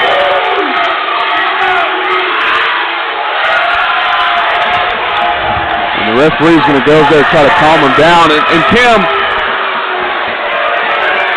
is going to have 3 shots to the line. Of course, this is a hostile environment to be refereeing in. Yeah. If the call goes against the Lions like that. It's not a... Yeah, I mean, Kim, what did you see there? Did you? That one, the first one falls. I thought it was a little knick-knacky. I didn't really care for it. I thought Webb jumped forward a lot. However, that's what I saw too. However, I'm gonna play devil's advocate here. Mulaski jumped into him. Yeah. Mulaski left his feet. Mulaski jumped into him, and essentially with him jumping forward, Mulaski jumped. He didn't give him room to land. Yeah. You know, I mean that's a foul. Yeah, that's a tough call to make it or too. not, but it is. You know, I mean. And he goes 2 for 3 at the line. But I thought there was some flop in it too. I thought there definitely was that. Yeah. There's Mulaski in the corner. Gets the pick. Mulaski for 3. Good! Mulaski with the answer. And a timeout called by the Lions. You know, if you can get this game 56-52, if you can get within 5, within 4 or 5, within 2 possessions, really, you know, with 2 minutes left, I mean, it's anybody's ball game. It's still anybody's ball game. You know, basketball's a crazy sport. It is a crazy sport. I mean, you know, anybody can beat anybody on any given night. You know, it's just, especially like in this time right here. I mean, 4 minutes is a long time. You know, especially with a 30-second shot clock. I mean, you're looking at a minimum of 1 possession per each team for 4 minutes, and you know nobody's going to use the whole shot clock. Right. There's going to be turnovers. There's going to be fouls, and you know there's a bunch of possessions left in this game. I mean, a lot of points left to be scored. Free throws going to be missed down the stretch with and trying to catch up and get the ball back. I mean, just. Yeah, and one note to mention just real quickly, Cam, before we come out of this timeout break is both teams are in the bonus now. So, you know, anytime a foul occurs, both teams will be going to the line, and this is when it is crucial down the stretch for guys to hit their free throws. You're exactly right. Now, I feel like, you know, these next 2 possessions right here for Bryan, the first defensive possession and the offensive possession after is really going to set the tone for how the rest of the game is going to go. You know, you let up a score right here, you let up a 3 right here again, or it's a backbreaker. Yeah. You know, it's a backbreaker. You go down here, you force a turnover, you don't score. That's also a backbreaker. You're still in the game, but these next 2 possessions are really going to show how this game's going to finish. I agree. Here is Mayberry. Rozier, DA guarding. Tyler has it now. We're really trying to find Webb here. Just 7 on the shot clock. Rozier going to give him the screen. Tyler's driving. Holmes picks it. Holmes has open room. And one. Wow! Gene Holmes drawing the contact and laying it up for the and one. Has to finish. That's the 2 possessions we were really looking for right there. What body control by Gene Holmes. He just stops on a dime, lets the defender fall into him, throws it up, gets the 2 points, and now he has a chance for the old-fashioned 3-pointer. Everything he could do right, he did right on that possession. And that one falls. The lead is just 4 now for the Bulldogs. 3.5 minutes remaining in this contest.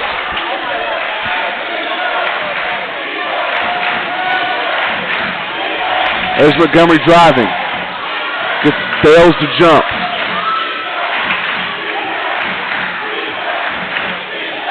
Tyler looking for some room. He's not getting anything. There's Mayberry. Poked away from Holmes again. Open layup. Good. 2-point game with just under 3 minutes left. Great help defense. That handsiness is really, by the guards, are really paying off now.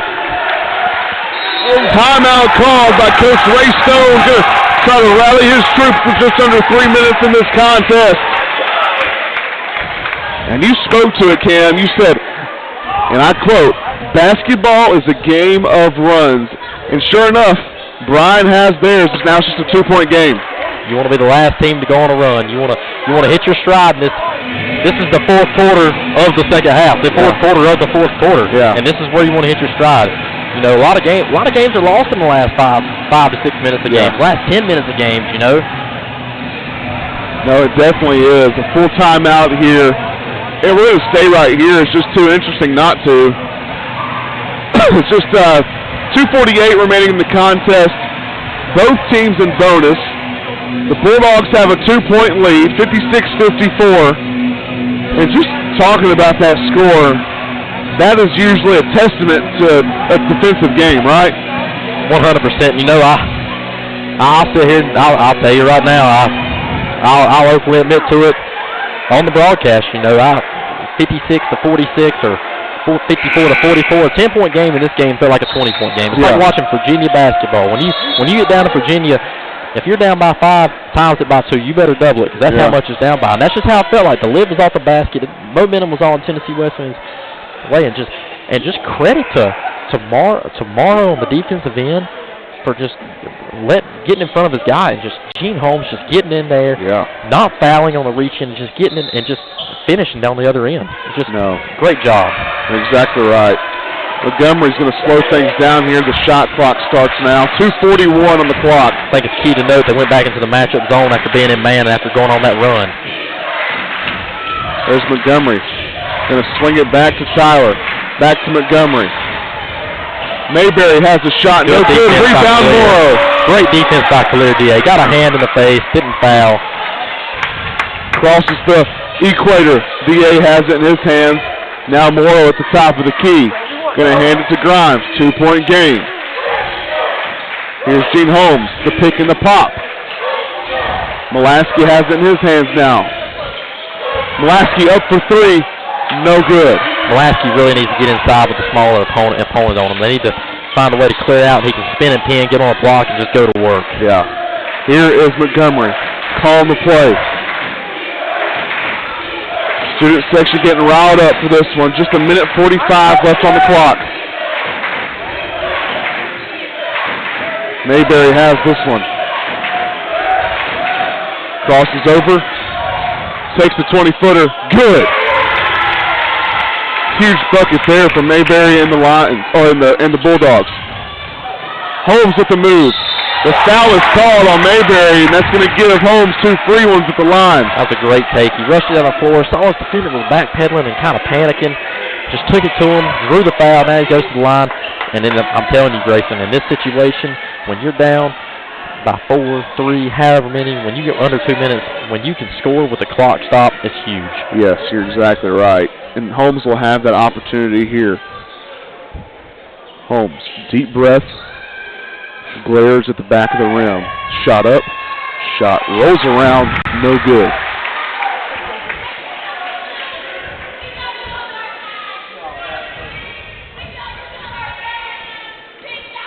Holmes. Sounds like the lone Wesleyan fan over there is really giving it to the referee. I mean, the second one. This one rattles home. 3-point game now.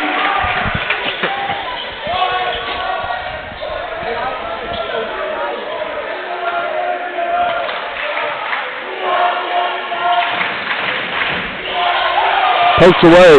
Rozier has it. Can't get a foul that far away from the basket. Clear needs to really back off. Great Bev has it telling everybody to clear out. He's going to give it to Tyler, though. 10 on the shot clock. Gets the pick from Rozier.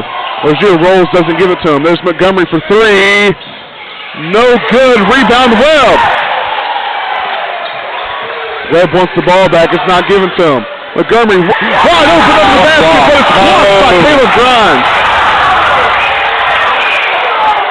And the far side referee calls the foul.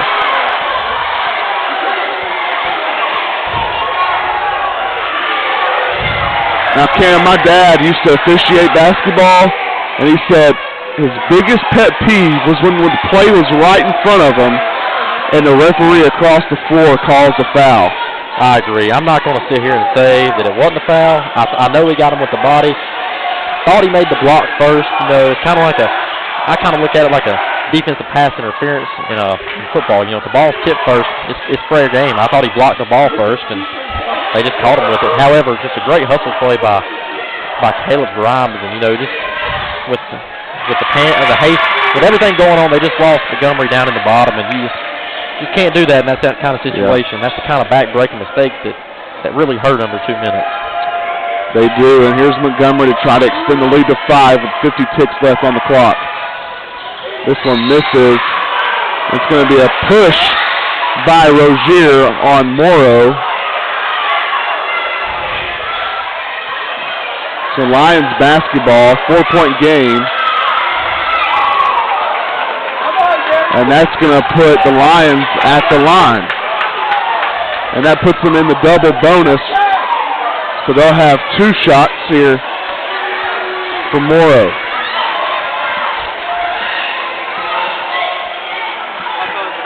If Morrow can knock down both of these, cuts it to 2, that's huge, right? That's very, very, very huge. I'm looking right now at the free throw percentage. Neither team shot well at the line, but Tennessee Wesleyan is out shooting Bryan at the line by 10. You know, you got to think that's going to increase here as it goes on. With 49 seconds left, down by 4. I'm sure Bryan's going to foul. Just the poor free throw shooting is either going to help you or hurt you here in the late. First one good by the freshman Trey Morrow. That gets you back to a 1-possession game. 2's nice, but you at least got to have 3 to tie. Yep. Here's Morrow, the second shot. Second shot. Tickles the try. Just so poised, so calm under pressure for a freshman. It's honestly it's impeccable. Yeah, it really is. Here's Montgomery, crosses the equator. Grimes on him. 37 ticks left on the clock. 15 ticks left on the shot clock.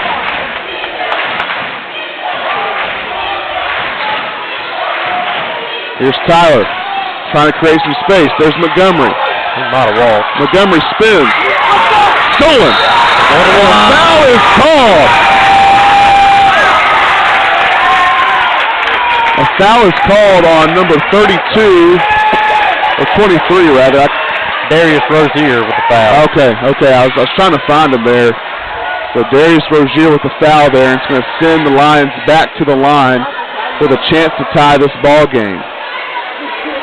I don't know why he's acting like he didn't get him, because he got him good. This is that time of game where basketball almost turns into the sport of rugby.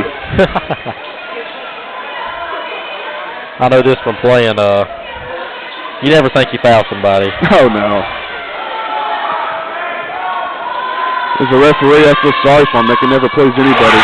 First one drops for Mulaski. Cuts the lead to 1 now. That's big, because even if a miss happens here, they can go down and hit 2 free throws, and you're still within 1 possession. Yeah.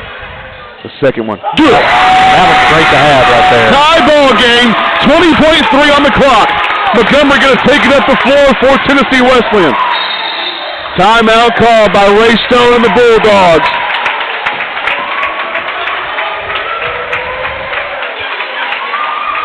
Wow, Cam.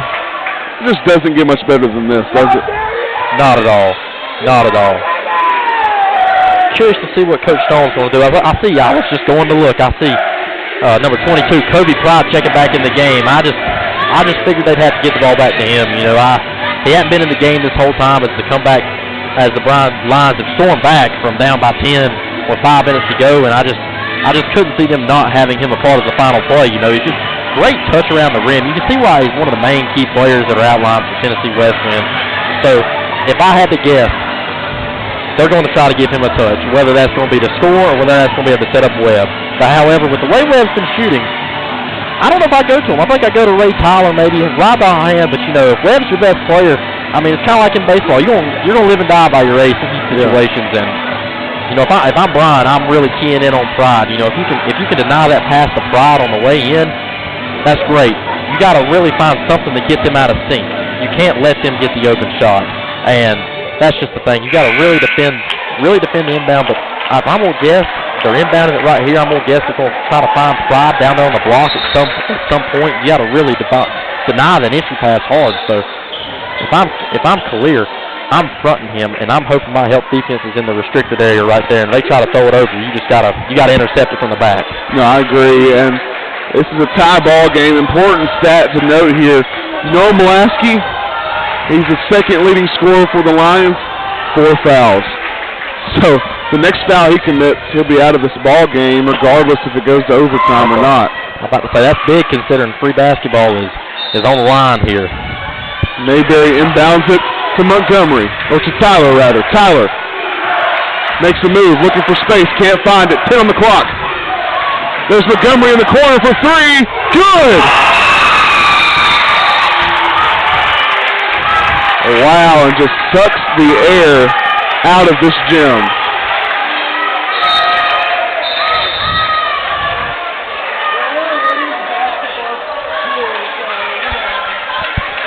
Confusion going on with what kind of timeouts we have left here, but you know, I thought the combination of Holmes and Grimes really guarded that really well to the top.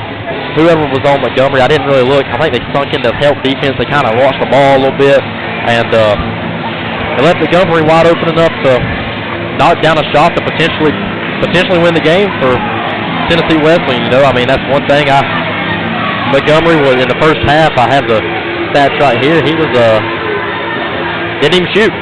He was 0 for 0. Had 1 turnover. You know, and just somebody I don't recall really shooting that well tonight. No, he's coming and played for West. West started the game, and Montgomery's come in and nearly played the entire second half. And West was in foul trouble. He had 3 fouls going into the second half, but they just kind of stuck with him the entire second half here. You got to think you're going to see Mulaski get the ball right here. Yeah, you would think so. Him or Morrow, you know, the best probably the top 2 3-point shooters on the team. 4.5 seconds left on the clock. Nick Roberts inbounding. And he's going to throw an interception. Wow, Webb picks it off at half court. And he's going to have a 1-and-1 opportunity at the line. I'd love to see a screen or something to get somebody open. It's really hard when you have so many athletic defenders just to rely on a one cut to get you open, especially when you only have 5 seconds down here to get the ball in. 4 seconds is plenty of time to get up the court. Honestly, 4 seconds is plenty of time to get up the court and get a layup if you're open, or get inside the 3-point line. But would have really liked to see especially with Morrow starting back there at the back block, I would have liked to see a Mulaski screen coming to get Morrow right here, and then maybe you could, if Mulaski come out of the corner, you might get a handoff for a shot right there, something along those lines. But you know, I mean, not a fan of the half-court heave with 4.5 seconds on the clock. Not necessarily. Because even if you're wanting to get the ball in the front court that badly, you can kind of set up some screens here in the back court, get up and call a timeout. Even. Right. No, if you really want it in the front court that badly. I do agree with you. No, it's something that Coach Rakowski's a great coach. You know, it's something I'm sure they have written up and worked on in practice, and it's just something that could have went wrong. You know, just execution could have not been there. But in all honesty, I mean, we would have loved to see some screens to kind of get some guys open. Like you said, we can get to half court and call a timeout. Sometimes it makes it harder to get a shot off like that and then on the run. So just anything, but let's hope West missed this right here. First half of 1-1. First half of 1-1, no good. There's Mulaski. Shoot, up, and, no good. It looks so good from up here, but the Lions just fall short in this one. 62-59 final here in Summers Gymnasium. What a contest between the Bulldogs and the Lions. Before we leave, Camden, let's break this game down for both teams. No, neither team really shot the ball very well tonight. Tennessee Wesleyan prevailed. I'm going to go look back at the turnovers here. That's the main thing I look at. There were so many turnovers, but the thing is, and the stat that 2017, Wesleyan turned the ball over more than us here, and you know, sometimes the poor shooting really has to go in with that. But you know, you can't say Bryan didn't play great tonight. You know, you can't say they didn't put 62 points in 42 minutes is just, or 40 minutes is just. You couldn't ask any defensive, or better on defense than that. I mean, especially with 20 turnovers, and sometimes the shots don't fall. You know, that just happens. I mean, I thought this was a really positive game for Bryan. I didn't think we capitalized on turnovers very well. I thought we forced a few shots, but I really did feel like we played pretty well. It just all didn't roll away, and that happens sometimes, you know. It does, and we'll have a chance to go to Athens and play them as well. And let me just tell you, as a Bryan spectator, and now the chance to sit here and commentate these games, is I think Bryan has improved. I think if you go from last year to this year, they're sharing the wealth well. They have a lot of guys that they're willing to trust. You know, last year we ran the offense really through one guy, in Brandon Thomas. He's gone now, and I feel like we're really spreading the wealth out and letting guys work as they're able to. But this was a tough matchup. I mean, obviously Tennessee Wesleyan came in here. They're a good ball team.